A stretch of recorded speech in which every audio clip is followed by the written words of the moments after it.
venir ici et de voir cette sculpture d'une des plus grandes sculpteurs au monde, Niki de Saint-Phal, qui se trouve dans les grands musées du monde, venir offrir la vie, la couleur, la joie de vivre à tous les rebâtis et à tous ceux qui visitent. Nous avons essayé de donner par ces prêts, parce que c'est un prêt qui nous a été octroyé par Michael Benabou, qui aime ce pays, qui aime le Maroc, qui trouve que Sa Majesté le Roi fait un travail fabuleux pour la modernisation du pays. Et il nous a dit, je vous prête cette œuvre pour la partager et dire mon admiration au Maroc, ce pays que j'aime tant. Et donc, ces couleurs, c'est comme des fleurs, c'est comme un bouquet au quotidien qui est offert aux gens qui déambulent, qui marchent, qui passent ici à Rabat. Et vous avez pu constater qu'à côté, vous avez Botero, derrière vous avez Ikram Kabaj, vous avez après Belkahia, et vous avez, pour tout ça, vous avez aussi l'Afrique qui est présente. L'Afrique est notre continent, l'Afrique avec laquelle nous respirons et nous vivons et qui coule aussi, comme tant d'autres choses, dans notre sang. Il y a le guerrier Maasai de Osman Sow. Donc ça, c'est fabuleux, car vous pouvez constater aujourd'hui que ce musée est un musée où il n'y a pas d'horaire. Les gens peuvent venir déambuler. Ce que j'appelle le musée hors des murs. C'est-à-dire qu'on n'a pas besoin d'avoir des horaires. On peut venir rêver. On peut venir illuminer son regard, son quotidien de ces sculptures qui sont à l'extérieur. Et là, vous voyez le guerrier Maasai, un des plus grands sculpteurs, le plus grand sculpteur africain, celui qui a, je dirais, honoré l'Afrique à Paris. C'était Jacques Chirac qui avait demandé à ce que son exposition se fasse devant l'Institut de France, devant l'Académie des Beaux-Arts, l'Académie française, sur le pont des Arts. Ça remonte aux années 80 ou 90, je ne me rappelle plus très bien. Et je suis allé voir cette exposition qui m'avait impressionné, qui m'avait fasciné. Fasciné parce que, comme vous pouvez constater, le personnage est imposant. Et je voulais absolument que ce personnage imposant puisse un jour venir ici au Maroc. Et j'ai eu la chance, et on a eu la chance, d'avoir un donateur, Moulay Hafid Al-Alami, qui a offert cette sculpture aux Marocains, au Maroc et aux visiteurs de Rabat, aux visiteurs de ce musée. Donc qu'il soit remercié. Et donc ce guerrier Maasai, c'est comme notre symbole, c'est le gardien, celui qui veille sur toutes ces sculptures, jour et nuit, matin et soir. Donc, et quelle allure, quelle merveille, ce guerrier Maasai. Et juste à côté, vous pouvez constater la sculpture du grand artiste marocain, et qui était mon ami aussi, Farid Belkahia. Et là aussi, c'est un donateur, c'est Mohamed Bouzouba, grand collectionneur, entrepreneur, qui a offert cette sculpture de Belkahia. Et donc, j'en suis fier et heureux. Je suis fier et heureux avec l'équipe de la Fondation nationale des musées, d'avoir réussi d'abord à ce que les prêteurs, les donateurs nous font confiance. Et c'est de plus en plus, ils sont de plus en plus présents.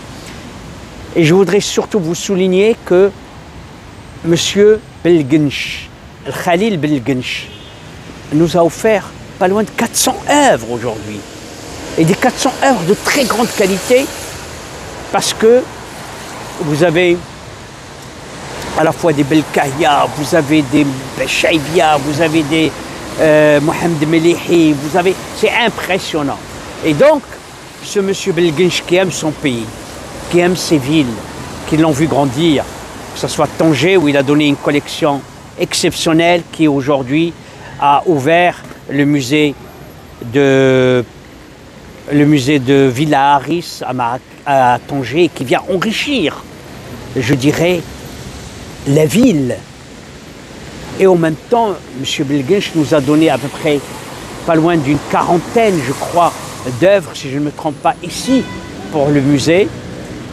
Et il nous a donné presque 150 œuvres pour le futur musée que je vous donne en exclusivité à Agadir. Et là, parce que c'est un monsieur qui est reconnaissant à la ville d'Agadir, que je crois l'a vu naître, Meknès, et surtout Tanger, où il a vécu, où il a découvert l'art. Et c'est un monsieur qui aime ce pays, qui aime son roi, et qui a décidé d'offrir plus de 400 œuvres à la Fondation nationale des musées. Pourquoi je vous racontais ces petites anecdotes? Cela prouve aussi la confiance des Marocains.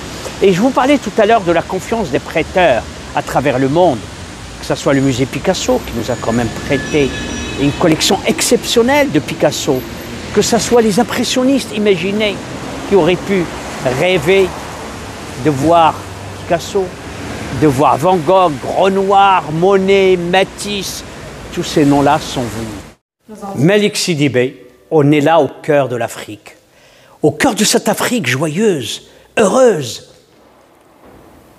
et surtout cette Afrique qui a tant apporté au monde. Je suis extrêmement optimiste. L'avenir du monde, c'est chez nous en Afrique. Et quand vous regardez cette photographie, qui est une photo joyeuse, une photo où les gens dansent pour exprimer leur bonheur. La danse, c'est aussi cette expression extérieure qu'on donne de soi pour montrer que c'est la fête. Donc, les plus belles photos que je considère de Sidibé, qui est un témoin d'une époque, qui a su capter une époque aussi comme Cartier-Bresson. D'ailleurs, je pense que Cartier-Bresson a rendu hommage à Sidibé, je ne suis pas très sûr, mais je pense qu'ils ont dû se rencontrer. Et donc de voir qu'ici, dans cette exposition que vous allez visiter aujourd'hui, c'est une exposition où il y a des clichés qui n'ont jamais été montrés, car ils proviennent directement de l'atelier de Sidibé, qui n'ont jamais été montrés, même à la Fondation Cartier. Et il faut que les gens ne fassent pas, que j'essaye simplement de préciser, la Fondation Cartier n'a rien à voir avec Cartier-Bresson. Donc la Fondation Cartier a fait un hommage, une rétrospective de Malik Sidibé en France, à Paris. Mais ils n'ont pas eu accès à ce que nous avons aujourd'hui, qui sont ces clichés petits, bruts, et qui sont là et qui ont donné toutes ces grandes photographies. Et qu'aujourd'hui, Malik Sidibé se trouve dans les plus grands musées. C'est toujours un bonheur de venir visiter cette exposition de Henri Cartier-Bresson. Et je ne me lasse pas de voyager à la fois dans le temps, parce que Cartier-Bresson nous montre quand même des photos de grands artistes, de grands événements, de grandes personnalités qui ont marqué l'histoire de l'humanité. Il les a fixés pour l'éternité, et pouvoir le donner à nous, à cette génération d'aujourd'hui, celle qui va arriver. Donc c'est un témoin. Je parlais tout à l'heure du témoin africain, là c'est un témoin mondial, qui est Henri Cartier-Bresson. Je suis désolé, je vais vous parler un peu d'une petite anecdote. J'ai eu la chance, il y a de cela quelques années, d'avoir exposé avec Henri Cartier-Bresson, car je n'oublie pas quand même que je suis peintre. Et donc, étant peintre, j'avais un très grand poète français, un des plus grands, qui sait, comme je dis souvent, sculpter les mots, leur donner un sens, les guider pour pénétrer chaque âme. Ce poète s'appelait Yves Bonnefoy. Et il m'a donné cette chance un peu jeune d'exposer. Ça s'appelait, c'était à Tours, Yves Bonnefoy et ses amis artistes. Il m'a donné une salle donc à côté de Cartier-Bresson, à côté de Zaouki. Il y avait tous ces grands artistes qui étaient là, et j'étais le plus jeune. C'était très émouvant. Et donc je suis toujours ému, car ce souvenir me revient à chaque fois avec bonheur de cette rencontre que j'ai eue personnellement, physiquement, avec Henri Cartier-Bresson. Et j'ai eu le bonheur, par la même occasion, de le faire venir ici et de voir cette exposition magnifiquement scénographiée. Et le succès est avec. Cette exposition avec Caroline Gaudriot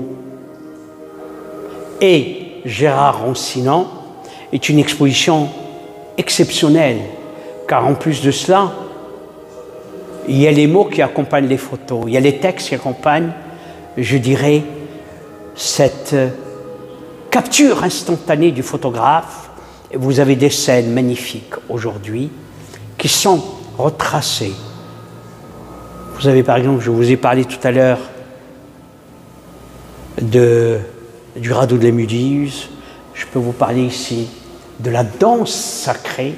Donc, il y a une vie, c'est-à-dire que la photographie peut être aussi un véritable tableau vivant. C'est ce que Gérard Roncinant est arrivé à sortir de son boîtier, je dirais, sa boîte crânienne, son cœur, son corps. Parce que vous voyez, c'est une œuvre quand même qui est très corporelle et qu'on voit, et vous avez ces beaux textes poétiques de Caroline Gaudriot qui viennent un peu donner encore plus l'accent sur cette œuvre assez exceptionnelle de Gérard Roncinant.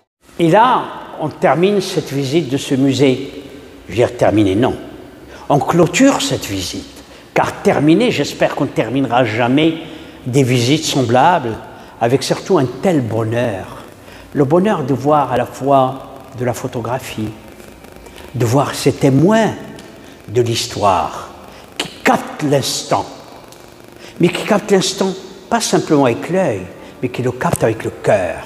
Et donc je voudrais vous dire, parler de mon ami, ce grand photographe Gérard Roncinant, qui a, vous pouvez constater dans cette œuvre, le radeau de la Méduse, qui a été quelque chose d'exceptionnel, ce radeau de la Méduse, parce qu'il avait fait une double page sur Paris Match. Et ça a touché tout le monde.